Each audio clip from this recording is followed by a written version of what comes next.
Welcome to another episode of the Building Bridges Gateway program, coming to you from A9 TV, beautiful city Istanbul. Our goal is to bring peace, love and brotherhood to all mankind, regardless faith, race or nationality.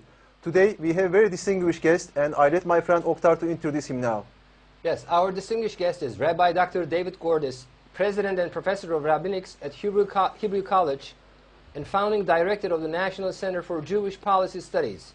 Rabbi Dr. David Gordis has lectured and written extensively on the subjects of Jewish life in America and Israel, Israel-diaspora relations, and Judaism in America and Israel. Prior to assuming the presidency of Hebrew University in 1993, Dr. Gordis was Vice President, Provost, and Associate Professor of Talmud at the University of Judaism in Los Angeles and Lecturer of Jewish Law at UCLA. He has also served as Vice President of the Jewish Theological Seminary of America, Executive Vice President of the American Jewish Committee, and the founding Executive Director of the Foundation for Conservative Judaism in Israel.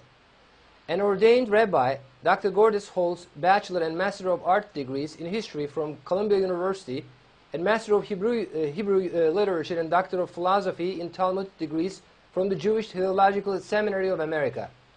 Dr. Gordis has held a wide range of leadership positions, both in the Jewish and in interreligious arenas. He currently serves as a visiting senior scholar at the University of Albany of State University, New York, and has been a member of the Middle East Study Group of the Brookings Institution in Washington, D.C., and the Academy for Judaic, Christian, and Islamic Studies.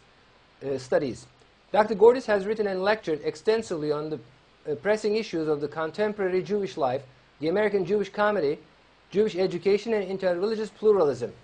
Dr. Gordis, welcome. It's a pleasure and honor to have you. Yeah. Thank you. It's a joy to be with you. Yeah, inshallah. All right. Mr. Gordis, welcome to our program. We're honored to have you.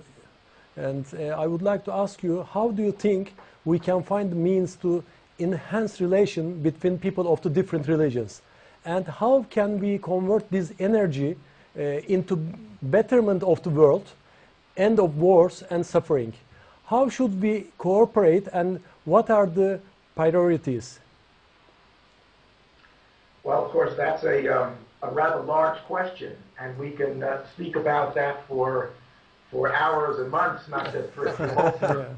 But let's, and I know that is the fundamental mission of building bridges and what you are doing, and I am completely at peace and at harmony and enthusiastic about your mission. It's been one of the things that's motivated my life in all of my career. Let me start by pointing something which is no older than today's newspaper. This morning's New York Times described the religious distribution of various religions in the world, and it pointed out that about 23% of the world's population are Christians. A few percentages less, about 21 or 20%, were Muslims. The third group, about 16%, were not affiliated with any religious groups. And then you had, in smaller groups, Buddhists, Hindus, etc., folk religions, and of course the Jews were among the very smallest group, like 1/2 of 1% or something like that. Yeah. But the basic question and the basic challenge that we face to accomplish the very exalted goals that you talk about, that is to build relationships which are positive in the world between all peoples, is to develop a way of looking at this reality. And by that I mean the following. We live in a world which is diverse. We live in a world where there are Christians and Muslims and Jews and Buddhists and Hindus, etc.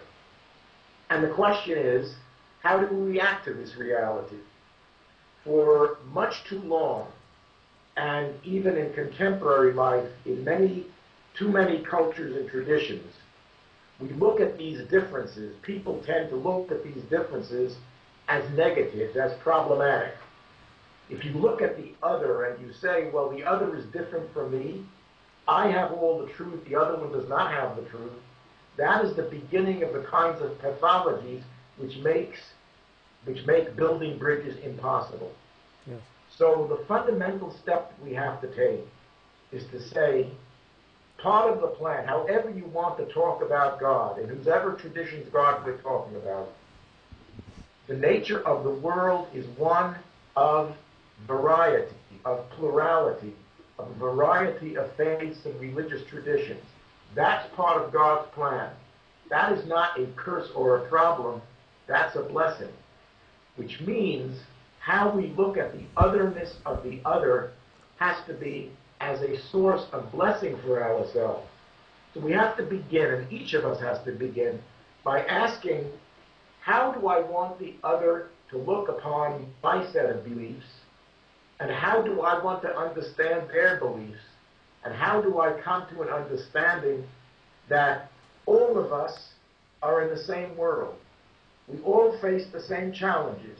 We are all trying to make sense of this strange mystery of being alive.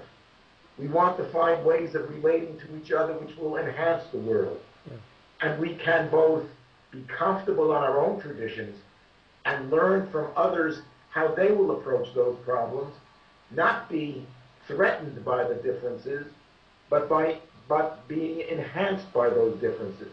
And if we can begin to teach, and I think each of our religious groups and communities, our religious schools, have to begin by developing a language of talking about the other, which views the other in all their difference as a blessing, not as a challenge or a provocation.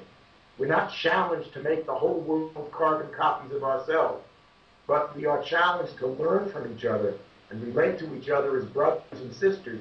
That will be the beginning of achieving what and you and I, and I think many of good will want to achieve in the world.